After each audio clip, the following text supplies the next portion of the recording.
It's a real good question. Which song by the Bee Gees out of Staying Alive and You Should Be Dancing do I think is the one that for the career and the one that I prefer? Ooh, this is tough. This is my favorite British act ever. They were born there. Love the Bee Gees. One of my favorite family acts ever. Love their sound. Much respect to Barry Gibb. He's living in Miami these days. You know, he lost all his brothers. It's tough. It's been tough. One of the greatest songwriter producers, sounds, grooves. I mean, beyond Saturday Night Fever, just the way they came up. They were a double Junior Whopper Beatles knockoff when they came up, but then they wrote great songs and they emerged and they reinvented themselves. They did something that a lot of acts used to do as norm. How many acts do you see reinvent the wheel, that they reinvent themselves, but they can write? The harmonies, the songs speak for themselves. The catalog speaks for themselves.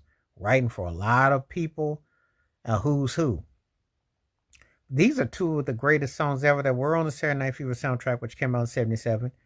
And they both have endless, timeless qualities. Staying Alive is one of the most catchiest songs ever. The chorus, the groove, the feel, the energy, the attitude. It had swagged out. It was really one of them songs that the tone set everything up. I mean, it was something that you couldn't avoid. It's like, it's just timeless. It just like everything kind of stood still. And everything was like on point. I mean, these cats really hit the mother load. That was like a song right there. Like if you write one of those songs, you already know that you straight. You're gonna be good to go for life. But they got so many others that it's crazy. And then when you think about it, it's just bananas how they do it. But then we get to You Should Be Dancing with that Latin percussive groove and that the congas and the jams of it and the vocals. I mean, and it just goes hard. And it was the central piece in Saturday Night Fever, Tony Montana, John Travolta's character, when he got on the dance floor and he took over, the King of Brooklyn on the dance floor, you know, and the romanticism and everything with that. So that was huge.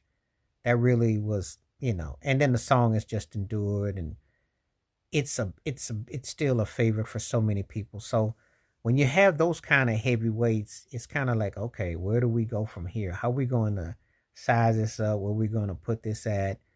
What are we going to say about this? Now the career song is Staying Alive, because that song, like I said before, it just endures. It keeps going and going and going and going, and people just know the bass of it. They know the groove of it.